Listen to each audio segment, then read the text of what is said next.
બેન અલારકભાઈ સધવાણી ખીરે ગામ અને લપ કરતા હતા ને તો મારી છોકરી ધોળા ધોળ આવી રોજુ ખોલી ઈ કે મમ્મી પપ્પા ઈ કે ઓલા બાપુને ને એને પોલીસ વાળા આવીને મારે છે તો હું ત્યાં ધોળા ધોળ ગઈ ને તો મારા ભાઈને ઢહડતા થા અને મારા બાપુને ઢહડતા થા તો મેં એમ કીધું હું લેવા કરો છો હું લેવા કરો ભાઈ મેં કીધું તમારે હું બાથું તાકે તમારે બાથું છે હું અમારે નથી બાથું મેં કીધું પગે લાગતી હતી ને તો એ કે હે હું કહું ભાઈ તમારા મોઢામાંથી તો દારૂની વાસ આવે છે તાકે દારૂની વાસ આવે એમ કહીને મને સીધા ધોકા જ દેવા માંડ્યો અને મારવા માંડ્યો અને લોહી કાઢ્યું ત્યાં સુધી પાછો તોય હું એમ કહું ભાઈ મેં કીધું તોય મેકતો જ નહોતો ઢળડીને સીધો મારા ભાઈને મોટરમાં નાખ્યો અને પછી ઓલી મારી ભાઈની છોકરી છે ને એને રોડ ઉપર ઢળડીને લઈ ગયો ન્યા મારી ઓલીને બસાવવા જાવ તો ઓલીને પકડે ઓલીને બસાવજો ઈ કેટલાય બધા અને અમારી આગળ બધું ફરૂપે છે અને અમે બધો વિડીયો ઉતાર્યો છે અને એ બધું મારે છે એ બધું અમારી આગળ છે અત્યારે અમે મોરબી છીએ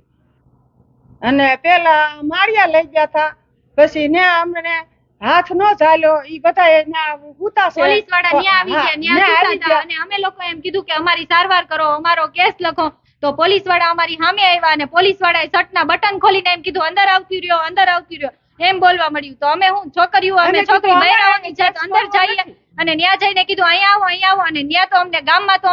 અમે આડા પડ્યા ને તો ખાખી ડ્રેસ પહેર્યા હતા પોલીસ વાળા ફ્રી ડ્રેસ વાળા હતા બધા બહેરાઓને મારતા હતા અમારા મામા છે ઇકબાલ મામા એને અમે બચાવતા હતા પગે પડ્યા મારા નાન બાપુ જઈ એને ભેટી લીધા તો એ ખેંચીને લઈ ગયા અને બહેરાઓને ધોકે ખાખી ડ્રેસ વાળા પોલીસે મારી છે અને ફ્રી ડ્રેસ વાળા પોલીસે માર્યા છે એને મારીને એટલા માર્યા નાના છોકરા ઉપર રેમ નો આવી આમ જો અહીંયા ગળામાં ધોકા માર્યા બહેરાઓને સાથળ ઉપર ધોકા માર્યા બધાને માર્યા છે અમારા બધા લોકોને મારા કાકાને બહુ માર્યા એમને બચાવવા ગયા ને તો અમને જો અહીંયા ધોકા માર્યા છે અહીંયા પાછળ વાહામાં માર્યા છે કપડા ઊંચા કરીને અમારે કેમ દેખાડવું અહીંયા સાથળ ઉપર અમને એટલા ધોકા માર્યા તો એમને છોડાવવા ગયા ને તોય મારવા માંડ્યા બધી અને પોલીસ વાળા તો વનરાજસિંહ હતા એક જયપાલસિંહ હતો એક મોસીન હતો બધાય હતા અને એને તો બૈરાઓ એને બચાવવા જાય ને બીજા બધાને તો બૈરાઓને છે ને ભેટી લીધી હતી અને બૈરાઓના કપડા ઊંચા કરતા હતા એવું કરતા હતા બધા અને અમારા હાથમાંથી અમે વિડીયો પ્રૂફ માટે લેતા હતા ને તો અમારા હાથમાંથી મોબાઈલ ખેંચી લીધા અને બૈરાઓને ભેટી લીધી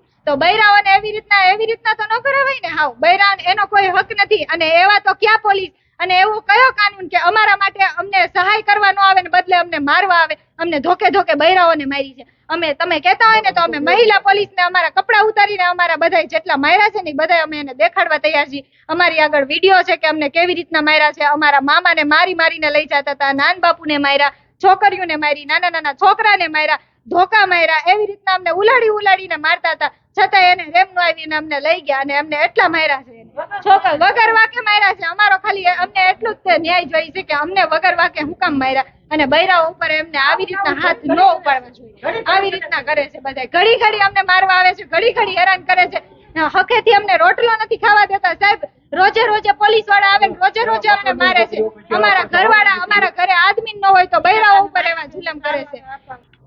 માળિયા તાલુકાના જે હતા આખો સ્ટાફ હતો પોલીસનો માળિયા મિયાણાના જે પીએસઆઈ હતા વનરાજસિંહ હતો જયપાલસિંહ હતો મોસીન હતો અને એમની હારે 15 જણા ફ્રી ડ્રેસમાં બીજા હતા એક ગાડી આવી હતી બ્લેક કલરની કાર હતી અને એક પોલીસની ગાડી હતી એમાં બધા એ લોકો આવ્યા હતા અને પોલીસ વાળા જ હતા બધા પોલીસનો સ્ટાફ હતો માળિયા મિયાણાનો જે પોલીસનો સ્ટાફ હતો એ હતો અને અમે લોકો ત્યાં સારવાર માટે ગયા દવાખાનામાં તો દવાખાનામાં અમારી સારવાર ન કરવા દીધી ત્યાં પાછળ આવ્યા અને ત્યાંથી અમને ખસેડ્યા ત્યાં અમને સારવાર ન આપી એટલે અમે અત્યારે મોરબી આવ્યા છીએ અને મોરબી અમારી સારવાર થઈ છે